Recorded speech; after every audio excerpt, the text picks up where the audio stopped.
here's what we're tracking in the High Definition newsroom this Friday morning in 2015, though you'd be forgiven for wanting to check the calendar to make sure it's not 2011 or maybe 2008. It was looking like just another Donald Trump campaign rally last night in Rochester, New Hampshire. Trump delivered his standard speech, long on, "I've made a lot of money, everybody loves me, I'm #1 in the polls," and short on exactly how he delivered on his promise to make America great again. Then he threw it open to questions from the audience. Iceberg, dead ahead. We problem in this country, it's called Muslims. We know our current president is one. Right. You know he's not even an American. We need this birth certificate man.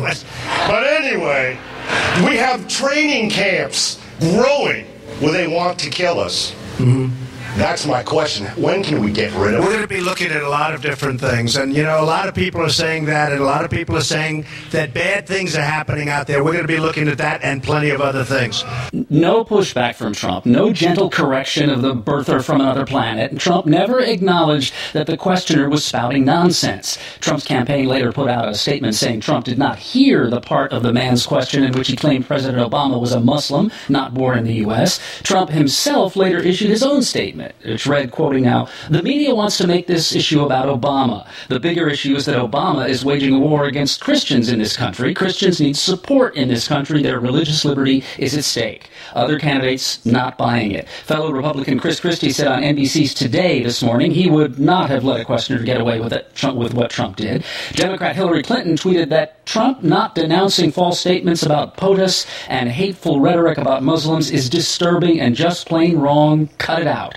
On CBS this morning, Democrat Bernie Sanders. I think it's a disgrace to again question whether or not the President of the United States was born in this country or whether he's a Christian is, I thought we were beyond that.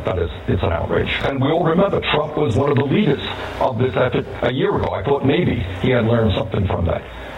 This is not what American politics should be about. Let's debate real issues.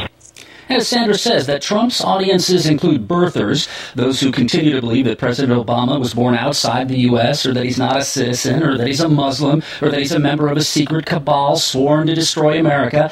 Stop me when I get to the real crazy stuff. Wait, too late. No surprise that Trump attracts birthers. He used to be the birther-in-chief. Here's a montage of Trump, circa 2011. Very simple.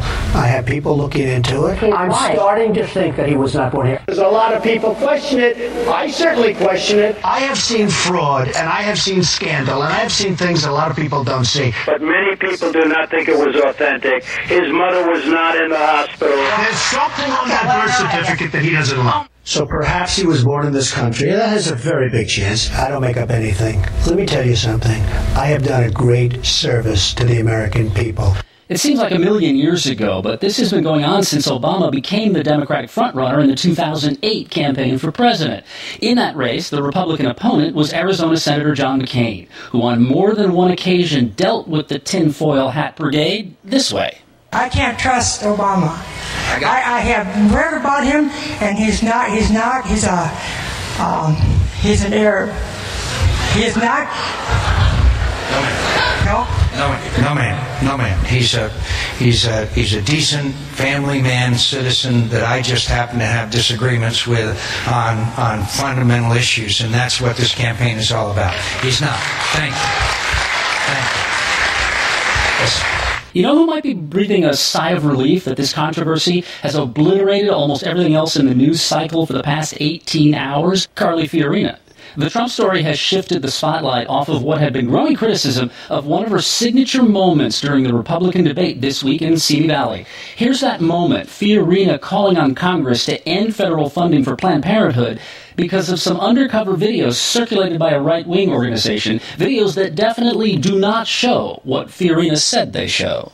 Watch a fully formed fetus on the table, its heart beating, its legs kicking, while someone says we have to keep it alive to harvest its brain. This is about the character of our nation. And if we will not stand up and force President Obama to veto this bill, shame on us. For the record, the videos do not show any such baby. They show an executive of Planned Parenthood negotiating with an undercover person who shot the video about what Planned Parenthood might charge for fetal tissue. Planned Parenthood said in the video and after the videos were released that it charges only the cost of recovering its costs for distributing that fetal tissue. Carla Fiorina was on Good Morning America yesterday morning, and George Stephanopoulos put that question to her. Sarah Cliff, actually, in writing in Vox, watched all 12 hours, and she concluded either Fiorina hasn't watched the Planned Parenthood videos or she is knowingly misrepresenting the footage, because what she says happens in the Planned Parenthood videos simply does not exist. Rest assured, I have seen the images that I talked about last night. Rest assured that human lives are being aborted, fully formed, in order to harvest body parts. Rest assured that this erodes at the character of our nation. And once again, I will say, I dare Mrs. Clinton and President Obama, two defenders of Planned Parenthood, to watch these videotapes. From the High Definition News Data Desk. The death toll is up in the Chilean earthquake. It is up to 12 now in that 8.3 earthquake that struck north of Santiago the other day. The death toll is also up in the Valley Fire, which is still burning, still mostly out of control in Northern California. The death toll is now 5 as of today. And here's more from the data desk. Unemployment is down slightly in California. Remember, the national unemployment rate dipped down to 5.1% in August, down from 5.3 the month before. Well, here in the Golden State, the unemployment rate was 6.1% last month, down from 6.2% in July, and California added 36,000 new jobs in that month. Every time you turn around lately, a surfer or fisherman is fending off a shark off the Southern California coast. What gives? Here's Bill Morales, who was a fisherman off Dana Point yesterday. We're not sure who the dinner is. He circled around me one time. He went like 5 times around my boat. There's a whole bunch of marks where he just scratched it right there. And he came by and he just hit the boat like that and bumped me and then took off.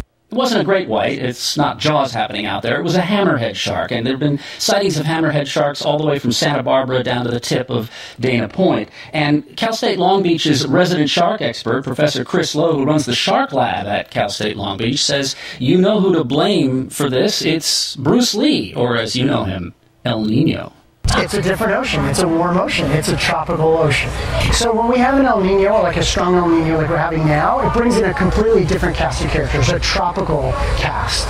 So it's the red crabs and the yellowtail and the tuna, and then they're followed by predators. So they actually completely change the cast of characters that we see. And we can expect to see more of that as the El Nino condition continues. Every time, a Norwalk man has been identified as the second person in LA County to die this year from West Nile virus. There have been 123 cases of West Nile virus in 23 counties in California this year. No, really, they mean it this year. I'm serious. The flu shot really is better formulated to match the current virus. Shut up, I'm serious. The head of the CDC, Dr. Thomas Friedman, got his own flu shot on camera yesterday to prove that the flu vaccine is safe and that it's better formulated to match the virus that's headed for the United States this fall. You can get a flu shot free or at low cost at many locations in LA and Orange counties. The Emmys are this Sunday. John Hamm will try to snag one in his last year of eligibility for Mad Men. Modern Family will try to make it 6 consecutive Emmys for Best Comedy Series. And hey, guess who's coming back to TV on Tuesday? Here's a hint. He used to yell the news at you for a half hour every evening, Monday through Friday, until he had a little problem, remembering stuff. It's something to do with a helicopter and a mortar shell in Iraq. Brian Williams returns to MSNBC, where he got his start. On Tuesday, he'll sit at a desk. He will anchor breaking news coverage, and NBC absolutely does not want to talk about when he might appear, because that means they'd be talking about Brian Williams, and that's not good for NBC. It was hard to tell who was more starstruck yesterday in the Oval Office, President Obama or the 3 men from Sacramento who grew up together and went on vacation together last month and stopped a gunman aboard an Amsterdam to Paris high-speed train, a gunman who burst out of a laboratory and started shooting until Spencer Stone and Alex Starlatos and Anthony Sadler brought him down to the ground and held him until they could get police arrive. President Obama at the White House yesterday. They represent the very best of America, American character, and it's these kinds of young people who make me extraordinarily optimistic and hopeful about our future. And out on the White House driveway afterwards, they were still pinching themselves. Insane. Insane. It's pretty surreal. We stood in the Oval Office today. Never thought I'd see the inside of that. There was a moment in time where I just froze right when I walked in and saw him. Just looked at it for a second. He's actually a really cool, nice guy. Wow, have they met that guy from Rochester, New Hampshire?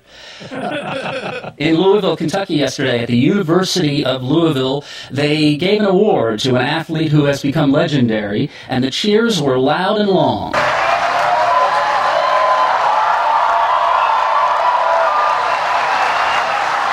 The honoree didn't say a word. He doesn't talk much lately. He has Parkinson's disease. Muhammad Ali is 72 years old.